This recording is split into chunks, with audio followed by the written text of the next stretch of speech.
Welcome to the Football Show on PLZ Soccer, sponsored by Arnold Clark. I'm Peter Morton. It is Wednesday, which means in the studio, Alan Ruff, as ever, alongside me with Barry Ferguson to give us his thoughts on today's emerging stories.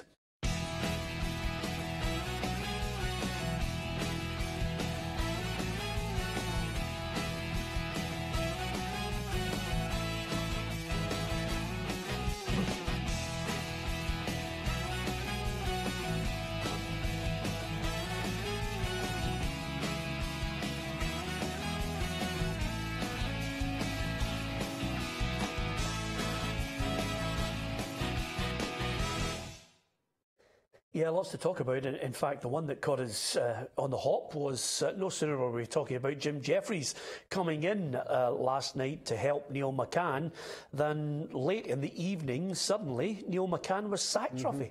Yeah, again, you know, we're obviously just trying to pick up the threads of everything. I heard one interview saying the reason that he had to go was that Jim Jeffries was coming in and his assistant had to go. And obviously Neil wasn't happy with that at all, and then I think it all just kicked in there, you know, with the results and everything, and unfortunately he's lost his job. I think the overriding factor here, Neil McCann obviously would have loved to have had Jim Jeffries in there, but Jim Jeffries himself is quoted as saying that quite simply he's in a similar position at Edinburgh City and he didn't really want to uproot from the position he was in there to Dundee. No disrespect, I think the friendship is still intact. Yeah, well, I read that article for Jim Jeffries. He's obviously at a certain age where he's got a job at Edinburgh City, director of football type guy. He's enjoying that. There's not a lot of pressure on him, and he didn't fancy he would have loved to have gone and helped Neil. They go back a long way, but obviously Dundee's a bit of travel for Jim Jeffries' house, so I think he was just content in the job he's in at the moment in Edinburgh City. But it's just, I think the timing of Neil McCann's sacking surprised I think everybody was talking about it a couple of weeks ago. He eventually got the first victory against Hamilton. I think they were unlucky against Kilmarnock. So it's dragged on over the international break and they've pulled the plug on him. So I was surprised when I heard the news last night. Yeah, OK, I'll be blunt about it. I think, you know, if they're going to sack him after the Kilmarnock game, Ruffy. It's as simple as that. I mean, there are mitigating circumstances here because quite simply, Neil McCann, you know, was well aware that he had to try and save his job. So he pops up with a 2-0 win over Hamilton. So that keeps him in the job. He goes to play Kilmarnock. They get a deflection that gives a real bonus to Kelly. And then, over and above that, we have this decision by the referee from Jordan Jones, which effectively, if you're looking at it, has pushed the Dundee board over the edge. You know, they've lost a game. They've had one win in, I think, in something like 9 games. And they've decided to go a different direction. I don't believe the deciding factor would have been Jim Jeffries. I mean, surely they could have given him a few more games. I don't think Jim Jeffries was the deciding factor. I think one of the conditions, obviously, when Neil said, I'm going to bring, I'm only going by hearsay, if you're going to bring Jim Jeffries in here, then your number 2 has to make space for him. Yeah. And then obviously Neil said, no, I'm not wanting that to happen. I want Jim Jeffries to go in and help me. And then obviously discussions have went on and have become heated. You keep telling us about Neil. You know, he's very, not single-minded, but he's very stubborn in what he does. And if he's been told his number 2 is out the door, then he's going to dig his heels in. And then obviously whatever's happened after that. Why leave it to 10 days after the Kilmarnock game? That's my point. Yeah. That's what I don't get. Just when Jim Jeffries is, obviously Neil's went to the board and said, hey, I need somebody else in here. And they went, well, if you're going to put him on a salary, somebody needs to go. And they must have been speaking about that. Yeah. It doesn't take 10 days to go and have a chat. You sit around the table one day and decide, right, do you know what, we'll go and try and get Jim Jeffries. I would imagine, knowing Jim Jeffries as I do, obviously playing against him, and people have told me a lot about him, he would give an answer straight away. He wouldn't let things drag on. Yeah. But I think Dundee have let it drag on far too long for me. Yeah. Can I just say, you played against Jim Jeffries' sides. I don't think you played against Jim Jeffries. I'm having a look at your beard and I'm thinking he must be dying of his hair. But nevertheless, you know, I think I feel a little bit of sympathy for Neil. the results, he'll take it on the chin himself. He knows it wasn't good enough. But I don't think it should have been the overriding factor. Well, if you can't get help in, I think they should have cut him some slack. You know, he's cut them some slack over a period. I think they should have cut him some slack on it. Here's how it looks as far as the replacements for Neil McCann. The odds, Kenny Miller, I think, will obviously offer his thoughts for the weekend game. But other than that, it's all about trying to speak to people. Jim McIntyre's a favourite. Some of the bookies are quoting Gordon Strachan. I think they're being overly optimistic on that one, unless, of course, the Dundee board suddenly has a wad of cash. Alan Stubbs, Barry Smith, Stuart McCall, Ruffy, what do you make of that choice? I'm surprised Stuart McCall's 12-1. I think Stuart McCall's got the CV that could go up to Dundee and do well. Let's not forget he was brought into Rangers, to try and see out the season with them. He got the Bradford job and did well down there. So 12-1's a massive price for me. I think he has definitely got the qualifications for that job. That's one guy that sticks out for me, and I can't believe he's still not got a job. Whether it's not been right for him is Jim McIntyre. I keep going on about him. I know he played with Dundee United. I don't think that should go against him. Yeah, I don't think it matters nowadays. No, and obviously his right-hand man's Dodgy, who I played with, and obviously started his career up at Dundee. So for me, it's Jim McIntyre. Yeah, I say I don't think it matters. It does matter in certain areas. I mean, if they said you were in the running at 12-1 for the next Celtic manager, I think they'd be outraged, Barry. I mean, I think that's fairly obvious, Ruffy. It matters in some quarters. Ferguson for Celtic is a headline we'll never see. I want to have a life, Peter. Absolutely. OK, who better to speak to than Dundee fans? We caught up with Scott McCreary and Billy Nesmith, who are the Dark Blue Side vloggers, and they gave us their thoughts earlier today. As much as it hurts me to say it, I think probably now is the right time. Although the timing itself of the sack itself is, or the resignation or whatever, is a bit questionable. I think in the end it is the right decision. I think it's worth saying, Neil McCann's a club legend, and he always will be. He played for us for free when we were obviously down and out in the defiant era. Scored a really important goal that kept us in the Championship at that time. Came back and he was our manager. He managed the club hours after his dad had passed away. On top of that as well, he kept us in the league last season. So, he's a club legend, and whatever's happened behind the scenes, for me, that doesn't really impact my view on Neil McCann. One of the crazy ideas I'd heard was Gordon Strachan assisted by Charlie Adams. I would take that. I would definitely take that, yeah. Yeah, Charlie Adams had a player coach role would be great. And that's been reported as well in the media outlets and some newspapers and stuff. So I would be quite happy with Gordon Strachan getting a shout. Jim McIntyre's another name that's been bandied about. It certainly has. Who knows? Yeah, good line there.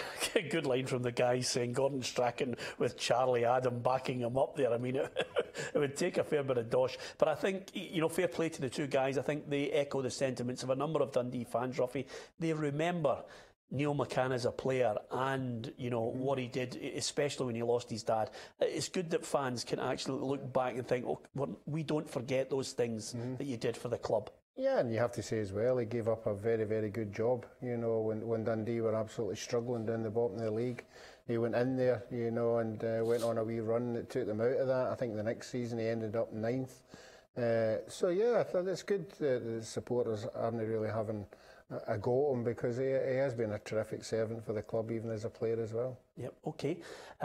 You can give us your thoughts on that on our YouTube channel and, of course, on Facebook.com/PLZ Soccer, or indeed at PLZ Soccer on Twitter. And let's not forget also, there's a fantastic competition going on at the moment. You can win yourself an Xbox One and PES 2019. Go to our Facebook page and you've got a chance of winning that fabulous double header. All you have to do is like and share in the competition. Go to our Facebook page for the competition. It's running right throughout this month. OK, we switch to something that's come out of the internationals, which is quite simply Kyle Lafferty has been blocked for playing for Rangers for the weekend by the Northern Irish FA. Now, the statement that's been released is basically because he wasn't available for Austria and the Bosnia and Herzegovina match. And with the rules in place, Northern Ireland are perfectly within their rights to say, There's a 5-day rule. It states the player is not entitled to play for the club with which he's registered during this period. And this restriction for playing the club shall be within that 5 days, prolonged by 5 days in the event that the player, for whatever reason, did not wish to or was unable to comply with the call-up. Now, I think this is because, I think they've invoked this, Ruffy, just because, quite simply, he said he had an injury, his club said he didn't, and he's not available for 2 crucial games for Northern Ireland. So I'm not surprised they've said, no, wait a minute, you can't have it both ways here. No, I think the international teams are now flexing their muscle. I think they're fed up with players given that kind of reasoning. I don't think they would have done it lightly. You know, I think we've all discussed that if you have an injury, or you say you've got an injury on a Saturday, you have to go to the international team you're playing with and prove to them you are picking up an injury. He didn't do that, you know, and I suppose it's an important game for O'Neill to win 2 games, and they needed him badly, but you can tell that they're really upset with the whole situation. Yeah, not an ideal situation for Kyle Lafferty. It doesn't matter, there's got to be a story in the background. He's never too far away from controversy. Yeah, it's disappointing. It's a strange one, as you said. Pulling out injured, then obviously Rangers say that he's not got an injury. But the biggest thing is, look, he's missed 2 important games for Northern Ireland. I think they need him, but also he's missing an important away game for Rangers. So I'm guessing Rangers will not be too happy with what's happening with obviously Northern Ireland invoking that rule. So it's disappointing on both sides. We'll need to get to the bottom of it. Kyle will need to obviously speak to Northern Ireland and Michael O'Neill and obviously speak to Rangers, because I think both parties will be disappointed. Yep, absolutely. We'll see how that story develops over the days and heading into the weekend, of course, where we're back to domestic football. Some fans actually don't like the international break. They just crave the club game, crave the European games as well. Ruffy, the international break for some is a complete switch off. Yeah, that's just the modern way now.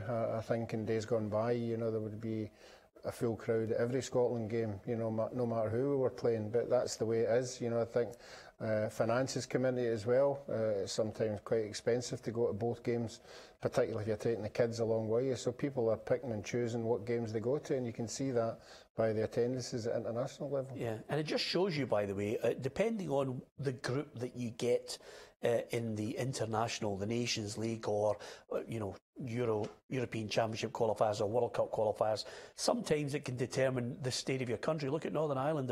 They've qualified for major championships, but suddenly they find themselves so far out of contention in that group. Bosnia and Herzegovina defeated them by 2-0. They've got no chance in that group. You know, Wales last night revived their chances with, you know, to be top of that group with that win over the Republic of Ireland. Yep, and that's why it's important, our next double-header, we need to win these 2 games to make sure we finish top of the group and make sure the fans, I'm hoping the Israel game at home that the fans come out in force and turn up, because it does make a difference. We've been speaking about Hampden before. When you're playing in front of 20,000, it is difficult in Hampden, so I'm hoping that they come out and support the boys against Israel, because I'm positive that we'll get 2 wins. Yeah, and suddenly the Republic of Ireland, they're calling for Martin O'Neill's head trophy. Yeah, a wonderful Republic of Ireland side over the last 2 or 3 years, be able to grind out results. We saw how difficult it was to beat them when they were in our group as well. But again, you know, maybe the players that they've got have come and gone. Maybe they're going to go through a wee trial period of their best players not being available, and they'll have to look for some young ones. I was surprised last night with the Welsh team and many young players they've progressed from their under-21 team, and they're all doing particularly well. So the sooner some of our boys can step up, the better. OK, what about the story that was picked up by every tabloid this morning, which is, of course, Sandy and James Deasdale involved in a plan which could involve a consortium of people who are associated with Mike Ashley.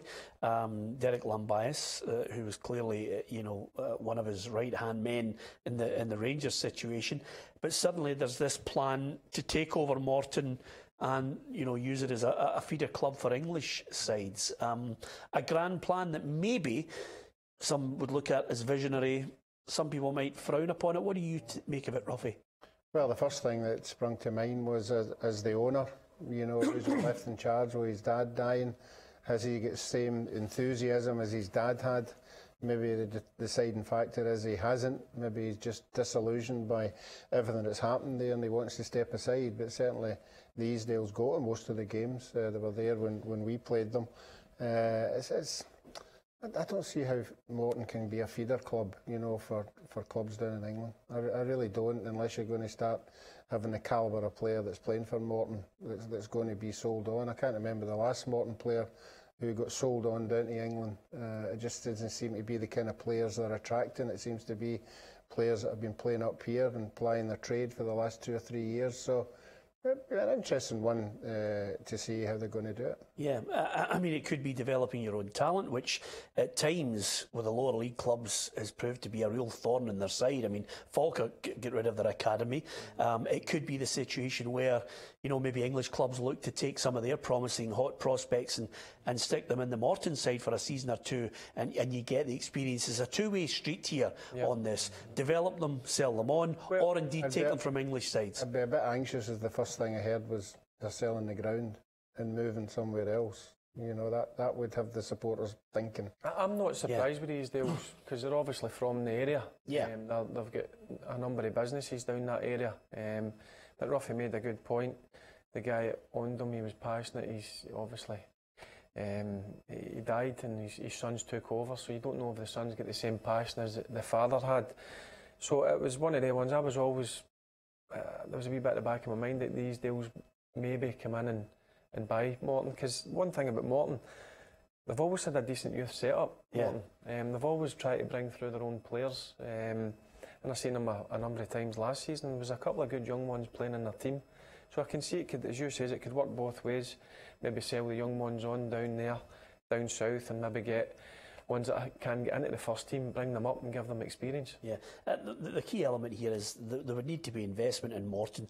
There also needs to be a package which is sufficient enough for Crawford Ray, and I know Crawford well, for him to let go of the reins. Sometimes though, when you're running a successful business, as he does, he also has his hands on his own business and he has to look after Morton. When you're on your own, sometimes you know what clubs are like. If they go through a bad patch, suddenly the chairman gets it in the neck, and it's a constant. I mean, the one thing that might be the slight difference here is Crawford is more of a businessman. His dad had, I would suggest, and I hope I'm not offending anyone, but I think his dad had more of a compassionate look on it to say, okay, we're in a wee bit of trouble, I'll give you more money.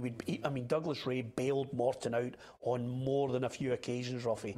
So I think Crawford's a wee bit more canny with it. He'll look at it in the cold light of day as a straight business, and sometimes that doesn't go down well with fans. As far as selling the ground, it's not exactly somewhere where you're going to build prime site flats. The view's not magnificent, is it? Well, you're not beginning into Capello for a while anyway. I'm only telling you the truth. I mean, the one thing you'll get is a view of a crane. That's about it. One thing about Capello, but it's a stadium I always enjoy going back to. Yeah. Because it's old school. It's no change for I used to go down there as a young 16-year-old. It's still the same. Yeah. I seen that last year with doing some of the games. Couldn't get any space. But they're always nice people. They always made you feel welcome down at Morton. Yeah, I like Morton as a club. Yep. I mean, we actually do a lot of events down there linked up to Morton as well. So it's a great club. I don't know where that came from in your head. I don't know if that's somebody put that whole stadium thing in I'm not just saying if they went in there and the people for Newcastle and the Easdales were saying, the first thing we want to do is have a beautiful new 10,000 stadium. Yeah. No, I don't think that's on the cards, Ruff, at the moment, but I think the biggest stumbling block will be to convince Crawford to sell, and that'll be all about the money. You're right, Barry. Every time I walk in that place, it's almost as if you're transported back. The only thing, when I look at the park and I see the stands, the only thing I ever think of is Andy Ritchie. I mean, it's just so one-dimensional on it from my point of view, but I just see the ghost of Andy Ritchie swivelling and hitting one from 30 yards into the roof of the net, Ruffy. Yeah, against me, 9 times out of 10. Yeah. No, it was a tremendous player, and I can't believe, I know he was at the club for a wee while there doing some stuff, and he's always about, he loves going to the games and everything, but he is green up Morton. Yeah, absolutely. Okay, one other thing I want to get your thoughts on, obviously a thorny subject which you'll have to tiptoe around carefully, because the last thing you want is lots of people on your case again, but the Aberdeen it was a plea from the SPFL for Aberdeen to basically sell the tickets for the semi-final block by block, so that eventually, if they couldn't sell any more, those blocks nearer to the Rangers end, they could give those tickets to the Rangers fans. Aberdeen have just blanked that completely. They've just started selling with the best seats and the best view, first of all, to their fans. And basically, there's no way Rangers could snap up the tickets due to the segregation. Yep. So, I think and there's a long way to go, Barry. They could still sell 30,000, but I have my doubts. I think they will. I think Aberdeen. Yeah, I think Aberdeen have got every right to do what they're doing. Well, I say 30,000. They've sold 10,000 already. They've got another 10,300 to sell. I beg your pardon. 20,300. Their teams in a semi-final. They've got a chance of reaching a final. I'm sure they'll come out in force. I think they will. I think they'll have a good chance of selling all the tickets. 20,000. Yeah, I think they'll sell close to that. Yeah, I do. Not that I'm not dissing the Aberdeen fans, but quite simply, I think that the real fallout here seems to be, Ruffy, if you sold them a certain way, it's easier to segregate and then give Rangers a bigger area. And any tickets that are not sold, that block can then be sold to Rangers fans. So the Rangers fans would be getting the one that's not a good view then? They would. No. What's happening is basically they would be getting. Well, they would be getting a good view. What's happening is if you imagine Hampden, I don't want to lay it out for you simply, but if you have 20,000 and 20,000. When you go round, there are some areas which are not as good a view. If you're in the north stand, you're looking straight on, you're at the halfway line. But I think Aberdeen have actually sold the good seats where you get a great view, and then it would veer into the Aberdeen end, which you can't split two sets of Aberdeen fans and stick Rangers fans in the middle of it. I still think there has to be a date. There has to be a cut-off. There has to be a cut-off so that the Rangers supporters can get the tickets. No, but they can't get the tickets now, Ruffy, because Aberdeen have just blanked the SPFL and said, listen, we've started selling them at the good seats in the halfway line, so the ones behind the goal, they're not selling, so you can't put Rangers fans... Can't put Rangers fans in among two sets of Aberdeen fans. That's impossible. Do you get it? It's a bit silly, yeah. Yeah. It's a bit silly. Okay, well, it's a minute and a half you've wasted in the programme, Ruffy. We explained it to you. Why didn't you get it at the start? So they're going to be bump Aberdeen, a big gap, and then more Aberdeen. Yeah. See, when they actually asked you if you wanted to look through the round window or the square window at Play School, did you have to wait and then rewind it? In fact, when you were watching it, there wasn't anything you can rewind it with. I don't know if I watched round windows and square windows. I must have been watching something else. Anyway, so the Aberdeen they've blanked them completely. Now, one last little bit. I noticed it today, and it'll be interesting to see the type of club he comes back to. But Arsene Wenger said that he's had a wee rest. Nobody's heard from him. Now he's looking to, I think the last time I saw him was at the managers' convention at the FIFA. Also seen he was involved in a couple of charity games. He took a couple of teams during the spell out. So he wants to get back in now, and he thinks January could be the perfect time. I wonder what club will interest him. He'll go to a big club. Yeah, Manchester United. Well, listen, you never know in football nowadays, but he's the type of guy that I still think he's a great manager. I think he get dealt harshly at Arsenal, if I'm being honest. Yeah? 22 years? But at the end of the day, look, they had to build the stadium, they spent a lot of money on that. He never had the type of money that your Man Cities and Man Uniteds and Chelsea's had. For me, still a legend in the game. Come back to England, do you think? I think he's a It's got to be a top 6 club, hasn't it? It's got to be a top 6. Shanghai United. You think he's not going to go to China, surely? I don't think he needs the money, Ruffy. Exactly, you just took the words out of my mouth. I don't think money's driving force. No, he's made enough money being Arsenal manager for 22 years. Anyway, thanks for your... I had switched off. I don't know what you said there. Basically, what I was going to say to you is we're out of time. We're going to have a longer time now with Ruffy in our green room to explain to him the allocation of the tickets for the Aberdeen fans and the Rangers fans for the Cup semi-final. I know you know all about it, but Ruffy's still working on it. After this programme, don't forget, we'll give you details of how you can win that Xbox One and PES 2019 from Ruffy, from Barry, from myself. Thanks for watching.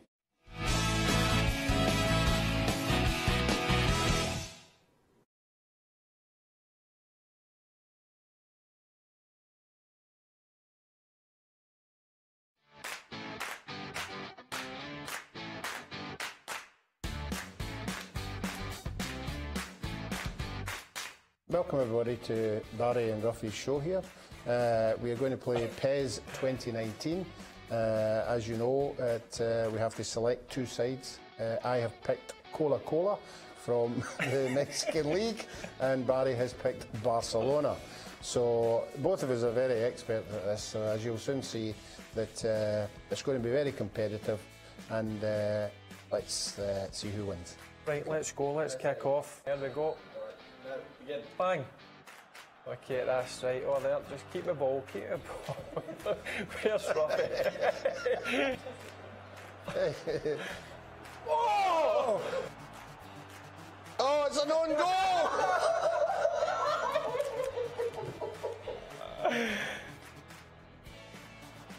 Oh, Messi. shoot. Oh! What's that clown doing? Coutinho, there you go. Lovely. Hey, come on, Ruffy. Pass. That's better. Oh, I'm not even doing in here. Who are you passing to? Going half him into. Half him. That's By the way, that's not right. This thing's vibrating. There's something in this. Superb, magnificent. Battered you. We've had a chance to play PES 2019.